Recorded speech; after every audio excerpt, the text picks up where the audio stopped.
Voiceover Coffee Shop, episode number 54. Welcome to the Voiceover Coffee Shop, where we share our morning with some of the finest names in voiceover. And now, here's your host, voice actor Andrew Morrison.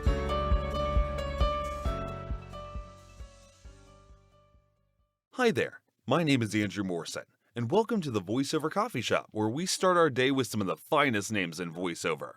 If you'd like to get to know a little bit more about me, feel free to check out my website at www.andrewdmorrison.com. In this episode, we have the versatile man of all-American voice power himself, Brad Hyland. As both an actor and coach, Brad has had the pleasure of working with incredible clients, some of which including Pepsi Max, Honda, Armstrong, Toyota, Medicaid, Abercrombie Fitch, and many more, as well as being Santa from Elf on the Shelf. In this episode, we talk about ignoring the microphone to book more work, setting up for success on casting sites, and the benefits of coaching. How are you doing today, Brad? I am doing really, really good. Awesome. It's good to see you. Yeah. Good to see you. So how do you take your coffee in the morning? Coffee. Mm-hmm. Coffee? Do I drink coffee? I don't even think I drink. No. I drink it all bunch of different ways. You know, it's kind of weird. Sometimes it's black. Sometimes I'll put cream and some fake sugar in it. Sometimes I have tea. Is that just a taste, or is that more for like vocal health reasons if you're like getting ready for a session, No, or like what is? It really doesn't. I just have a routine in the morning where I let my wife sleep a little bit, and we have a new puppy, so I do the early puppy duty. Gotcha. And Okay. let the dogs out and feed them, and then I mix up a green powder. It's like a nutrient dense grasses Like mix. the super green stuff? Yeah, I It's mix like- that with water in the morning. Yeah. Yeah, and mine's Opti Greens 50. Okay. And I think we use the same brand. it's a little scoop. Yeah. And I put a squirt of energy, Mio or Mio, however you say it. Yeah. Mio. Mio. Mio. M-I-O. Mio. Mio. Put a little squirt in there and then make it taste better, and put an ice cube in, and then chug it with all my old man vitamins, you know, just to keep the skin and the hair. Right. So you started, I know you used to be a branch manager at like a landscaping company, but like what made you want to jump into the voiceover field? It's all I ever wanted to do forever and ever. My first voiceover training was, I don't know, probably before you were born, maybe. It was 34 years ago. Okay. And I That found would be before I'm born. yeah, and it's before the internet, and you know, Yeah. it was really before home studios and being able to do what we do at home. Yeah, back when you guys were doing stuff with like a grease pencil and Well, yeah. I wasn't old enough to be cutting and splicing my own stuff, but everything was CD or on a DAT, and Okay. if you were going to get a job, you had to leave work and take a day off and go to a scary studio. And but I was kind of the funny guy in school, and I sang, and I did stand-up comedy, and I still do a little bit of stand-up comedy. And somebody said to me, "Yeah, you should be in voiceover." And I said, what the hell's voiceover? And they told me, and then about a week later, somebody else said that. So I went, oh, let me find out about voiceover. And I met my first producer coach guy, John Burr. He wrote a book called The Voiceover Actor's Handbook that you can still get on Amazon. He's brilliant. Okay. And it's almost a textbook approach to understanding how the human language works. Gotcha. English. And did a whole bunch of demos with him. I trained for a year and a half, and then my job just sort of took off, and I had little kids, and I put it on the shelf until 2015 when I went full time. What happened in 2015? What was quit. that process? My wife and I were on a bicycle ride, and I'll try not to cry this time when I tell this story, but we're on a bike ride, and all I ever did was talk about voiceover and how much I wanted to do it and how it was built. That's what I was built for. And she stopped her bike and she goes, "You know what? We have to figure out how you can do this." And she convinced me, and I quit. I threw away a 34-year career with a company with all the trappings and trimmings of a career with, you know, 401k and 5 weeks of vacation and health care and golden handcuff money and all that stuff. I just threw it away because this is what I wanted to do. I wanted to be where I am now. And she helped push me there. And every day has been just an absolute amazing adventure. Just Yeah. super, super cool. So how did that adventure start? Like, how did you begin marketing? I know you said you started classes like 34 years ago, but when you were making that transition in 2015, what was like your ramp up? What did that look like? It's interesting. And what I do, and I coach people, and I'm very good at telling them, don't try to do what I did. Yeah. But I had a mentor who helped me back then, Mhm. somebody that I met through my demo guy, and I met him in Florida the first time, and he said, man, you can do way more than I can do. And at that time, that guy was making big money on casting sites. And I said, wow, you really doing that much? And he goes, yeah, and you're going to kill it. So I was like, okay. So that's what I did. Before anybody taught me how to market, I knew what marketing was and what I needed to do. I just was so ramped up to start kicking doors in Mhm. that I joined a bunch of casting sites, and I got success right away. I booked right away on casting sites, and I hooked up with J. Michael in, I think right at the beginning of 2016, because my demos were bad and I knew they weren't good. And I found him, and I don't remember all the steps, but I sent him my stuff, and we had a Zoom, like he has a Zoom with people to Mhm. meet them and see if they're going. He's like, yeah, yeah, those demos. Yeah, well, and I just, I said, you don't have to worry. I know they're not what they need to be. But so I hooked up with him, and he got me, he's done most all my demos other than with Cliff Zellman. And, yeah, so I just started booking work and getting real busy and loving every minute. And so that's what my gig is when I'm coaching, is I help people. I'm the slot I'm in is helping people to ignore the microphone and learn how to book work faster and better, with a focus on casting sites and how to do it well. Gotcha. So what are the things that you teach about casting sites? I mean, I know I've been to one of your pay-to-play classes, but like, how can, in like today's age with casting sites being so filled up now ever since the pandemic, how can people best set themselves up for success on casting sites? You cannot casting sites cannot be your coach. And a lot of Right. people, they think, I got a demo, I don't know where I got it, maybe it's a demo mill demo, or just a little above a demo mill, Mhm. and they start playing in casting sites. And if they're on Voice 123, they audition themselves into the basement with their algorithm. Mhm. On Voice 123, if you don't get liked often enough out of 50 or so auditions, their algorithm just goes, you suck, bound, and pretty soon all you get is, stuff for foreign voiceover actors for $50 and $100, and it just doesn't. It's very deflating. So you have to be Yeah. very careful with 123 and making sure it's a great platform. But you got to make sure you're ready. So don't practice by going on when you're ready. And Right. And I meant more from like a place of already being demo ready and already being coached, because those are things that we've talked about in this show like quite a bit. But I'm saying, once you have the pieces there, because there are a lot of people on casting sites that are demo ready, and there are a lot of people on casting sites that are that take coaching regularly, and they're really good at what they do. So I was just wondering if you had any like specific things that you do to kind of set yourself apart. every day, every single day, I do things differently. I think a lot. Well, it's not. I mean, I'm a lot of. Karen Gilfrey is just a queen. Oh, I love Karn. She is she's and I love talking to her any chance I get, and we both have sort of the same attitude about auditioning and what it's like to be in the thick of things, to try to get. The magic is getting 100 returning customers. When you get to about 100 customers that want to keep using you, then it's not like a boring, scary week. You can audition and do things, and then stuff comes in, and more stuff comes in. And but she's brilliant, and she has a similar mindset. Oh yeah, with her I'll never be at her 3 minute audition.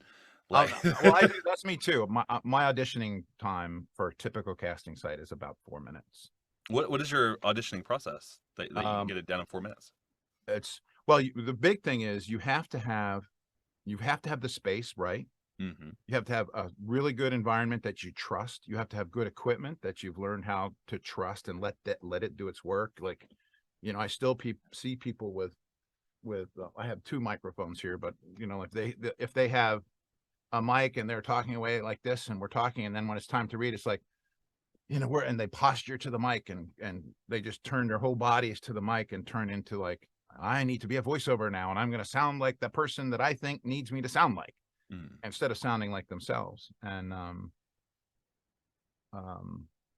yeah, it's if you're good, if you're good and you've been trained and you have some intuition and some spark, and people like to work with you because you're fun to work with, you can forget your environment and just be where you need to be, and then choose what you're going to audition for and do it really quickly. I have a little, I read the directions. I read the direction. I read the script. I choose the part of the script I'm going to do. I go back, I read the direction again. You only do part of the script? You don't do the full audition script? That's one of my secrets that I shouldn't have told you, but people can message me and I'll tell them more about it.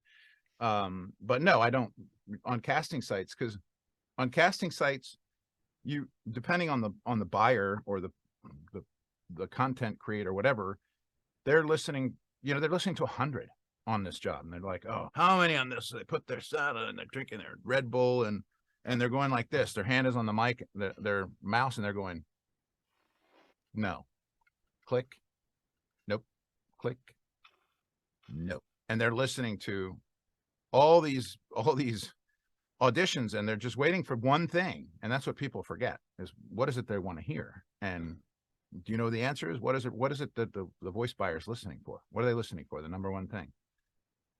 If you sound like their brand. If you are the voice that kind of is in their head, what are they hearing about what they want? Yeah, because they don't know what they want. They make specs that kind of sound like something similar to what they may want, and then they send it out to the ether until they get what they want. Maybe it's young, I don't know, maybe it's old, but they're listening for that, and if they're listening to 100, they want to get through and get 5, 6, 8, 10 as quick as possible that are shortlisted, and then go back and chew on those a little more, and then pick a handful to either send to the customer or that they make the decision. So if you don't get shortlisted, you don't get anything. So that's the game. And then you do this process that I use, send the audition off and forget about it and do some more. And it's a completely different game for anything for an agent. That's not the agent process. Right. Agent process is exact directions. Yeah. Directions, but you don't have the option of, selecting a portion to voice on your own. And hopefully you have a relationship with your agent so they understand you, and, there's some trust and a little bit of love in there somewhere. Yeah. Mutual benefit kind of thing. So are those kind of the foundations of the things that you teach when you're coaching? Yeah. Fantastic. Yeah. And I love to connect with people. I love it. And if someone hires me for a $400 e-learning or something, I don't go, yes, and voice it and send it. When they contact me, whether they found me through, like, if they find me and they say, hey, your voice would be perfect for this, can you give us a read on this? First thing I do is, I would love to give you a read. And I quickly follow their Instagram and LinkedIn and see what they're about and look at their website. And I'll go, hey, I have a couple of questions before I send you this. Do you want to jump on a quick Zoom? And 70%, 80% of the people go, yeah, sure. Send me a link. Or I can't now, tomorrow morning at 10 if you're available. Yes, I'm available. And I send the link. And then that time that I'm talking to my customer one-on-one on a Zoom is the best time of the day. And I treat it like, if it's a $400, $500 job, whatever, I want to make sure they know everything that I can do. And I want to make sure I know everything about what they need so that I can be the voice that they need on this one, and another one, and then another one, and then another one. So what do those conversations generally look like? How do you show them what you're able to do within that span and without kind of overdoing it?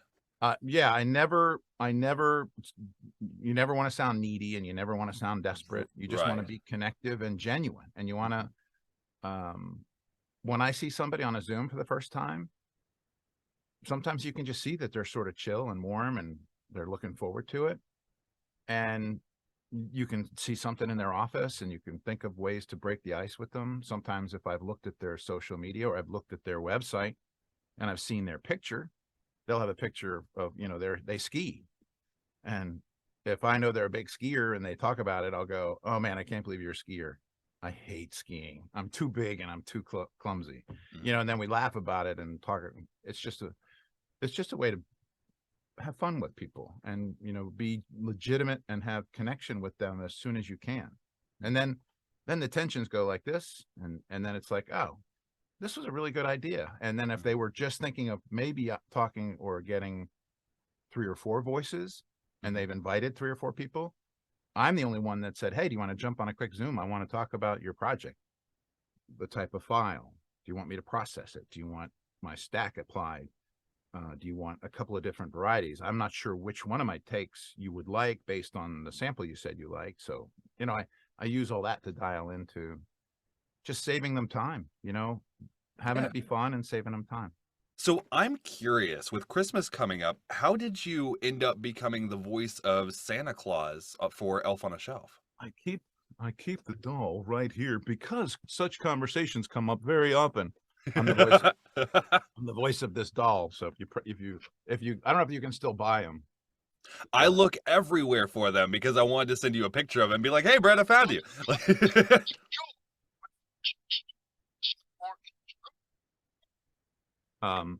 So I say 5 things on this. I actually bought a couple on eBay. Somebody had brand new ones. I bought them. They were the same price, $20. Yeah. But you said, how did I become? Yeah. How did that end up coming to fruition? In 2017, my agent, the People Store in Atlanta, you probably know, you probably heard of them. Mm-hmm. Sure they said, hey, you can sing. It says in your profile. I said, yeah, I was in a band. I could love to sing. Well, we're going to put you up for a voice that might be some singing involved. And I said, no problem. And it was a voice of doing a Santa Claus read. I didn't know what the customer was or what it was about. And I did an audition, and then I had a call back. I did another one. Then I had a second call back. And I was like, oh, man, how many is this going to be? And it was with Shanda Bell, the CEO of the company, who wrote the book with her mom, Elf on the Shelf, and Amy Lovett, who was her like right-hand person. Mm-hmm. And they were on the call, and they said, yeah, we're just interviewing Santas. And we want to, I said, oh, I'm kind of was nervous. It wasn't a directed session. It was just a phone call. Mm. And I said, well, what is it? Is there anything that I should do differently? Or like, what can I do to, she goes, well, we're looking for a certain kind of laugh. I said, really? Well, how does your Santa laugh in your brain? Or what are you thinking? And she goes, well, everyone's laughing like, ho, ho, ho, like the one in the Christmas Story, ho, ho, ho. Right. And she goes, our Santa is more like, ho, ho, ho, ho. She did. And I said, all right, well, I'm going to laugh like that. And I went, ho, ho, ho, ho, just like that. And it was quiet. And I said, was that right? And she goes, oh, and they were both laughing because it was so perfect for them. Fantastic. And I said, so does this mean I got the job? And they're like, oh, no, we have couple more calls and we're going to talk to some more people. The next day, Kathy and I went when you've been married forever and you go on a hot date, it's often just to go food shopping. Right. And we're shopping, and I wasn't, we weren't starving. But I wasn't making a ton of money yet. And we were looking, this is funny, this is a real story. We were looking at Alaskan king crab legs. And it was back then, even then, for a pound and a half, it was like $30 or something crazy. And she's like, oh, that's so expensive. And I'm on one side of the frozen food and she's on the other, and my phone rings. And I look at it and she goes, no, we're shopping. We're on a date. You can't do that. I said, it's from Atlanta. Hello? Oh, okay. And she's like, come on, get off the phone. I'm like, okay. Yeah, hold on a second. Buy the crab legs because I had been awarded that job. And so we bought crab legs, but that's when I started. And they flew me down to Atlanta to Soundbite Studios. John Roberts, he owns that place. He's brilliant. And I did the first special that's still on Netflix right now. Awesome, yeah, so that's how that started. That's really cool. Yeah, it's really fun. So around like when do you generally start? Because I can imagine that you have things that you have to record every year for Santa. No, not No? necessarily. I mean, they always have some small projects going, but I haven't done any brand new films for a while. They put together, I don't know if you saw it on my social media, Hmm. the little 30-second thing. They Right. created that for me. And Cool. it's a clip that's from all three of the specials that I did. Just because I wanted to be able to share it. But I do other, I do Santa work, and they have me do the voicemail for their company, and That's super yeah, neat. that's like, they can't come to the phone. They're having a snowball fight with the elves, that kind of thing. Yeah, that's really cool. Yeah. So I mean, with coaching and with pay to play sites, like with all the different hats that you wear, including family man, like what does your general day to day voiceover life look like? Like, what does your work day generally look like? Um, I have the same routines in the morning, and get my voice warmed up. I have a hot tub. I love to sit in the tub and do warm ups and sing a little bit in the hot tub. But I have I've got my calendar in front of me, and it's all packed with the sessions and students and Your physical paper calendar. yeah, and blocks of time for auditioning and when I want to do that. And I try to build a 2 or 3 hour block, and then free time for auditioning and other things, and marketing touch points with people. Mhm. But it's mostly built around the framework of the paid jobs, and then everything Right. else sort of falls in there. Mhm. So what do you like to do outside of voiceover? Like what does Mr. Brad Hyland enjoy doing in his day to day life? I love our dogs. I work outside in the yard. We moved to a new house, and who at our age buys a house that's twice the size, and twice the acreage, and that's what we did. But we love the gardens and creating stuff outside and mowing grass. And I'm a bow hunter, and we can hunt right on our property. And Fantastic. Kathy's a bow hunter too, so she has a license, and she'll come Oh, hunt with me awesome. sometimes. But um, and we love live music. We love to go see. There's a few bands that we follow. Crushing Day is the one in Baltimore that we go see all the time, and we've been following them for about 20 years. And we love ice hockey. I'm wearing, because the Capitals are playing right now, and Yeah. hoping Ovi breaks we're going to be at the game. We have a partial season pass, and we'll be at the game on Monday it's our anniversary. It's our 41st wedding anniversary Monday. And Congratulations. thanks. So we're going to go to the Iceplex in Virginia and watch the morning skate, and then go have a fancy dinner at the Capitol Grill, and then go to the game. That sounds like a great time. And I don't stay up late. Yeah. My wife's kind of a night owl, but I love to be in bed by 9:30, 10. Okay. Yeah. Gotcha. So Yeah. if you could write a letter to yourself and then send it back, like right before you decided to jump into voiceover, what would you tell your past self?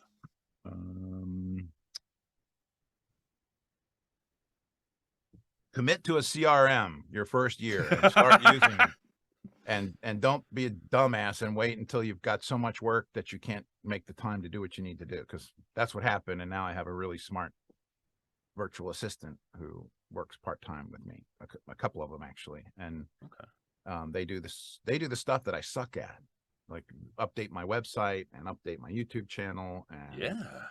Miranda is a brilliant. She puts together. Miranda Ellis? Yeah. Gotcha. Okay. Yeah, and she's really smart, and she's turning into this big. She's going to be a huge success. Yeah, her and Bridget Rial are creating like this this service, aren't they? Yeah. Bridge and Miranda and Lynn, they have the VA for VO, and that's just taken off too. But I know what the content I want to do, and she helps me make it look good, on a PowerPoint, using my colors and my logo. And she's a whiz. So that's what I would do, is just say, become a marketing expert early as you're learning your craft, and commit to those steps so that it's just part of your business. Like, I have this great process. When I book a job, I do it. I send the file. I go in. I bill it. I put it on my tracker. And when it's paid, I track it right away. So it's just like at the end of the month, I'm not going, oh crap, look at all this paperwork I got to do. It's, you know, Right. I try to make it easier. But I don't know.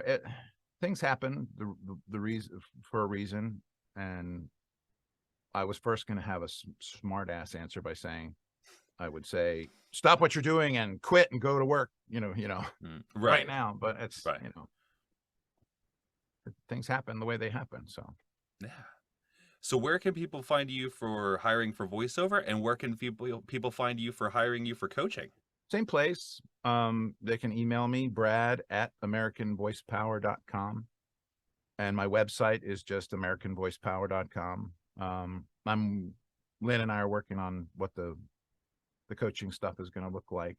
And I'm an old guy, so, and I started 30 something years ago. So it's not like I'm new. People still, where have you been? How come all of a sudden I know who you are? And why are you at the table? Well, I've been working on this for a freaking long time, and when I went full time, I knew I could do it. So I didn't hold back. I just, put my head down and kicked stuff in. And now you're checking your emails in a hot tub in the morning. I am. Sometimes at night. Well, thanks for coming on, Brad. I really appreciate this. This has been fun. Yeah, I feel like I should have asked you a whole bunch of questions. So sorry. No, I've got no answers, I promise. I really hope you enjoyed hearing Brad's journey from breaking into a full-time career to becoming Santa Claus. If you'd like to know more about him or book him for coaching, you can find him at www.americanvoicepower.com. Thank you for listening, and I'll see you next time.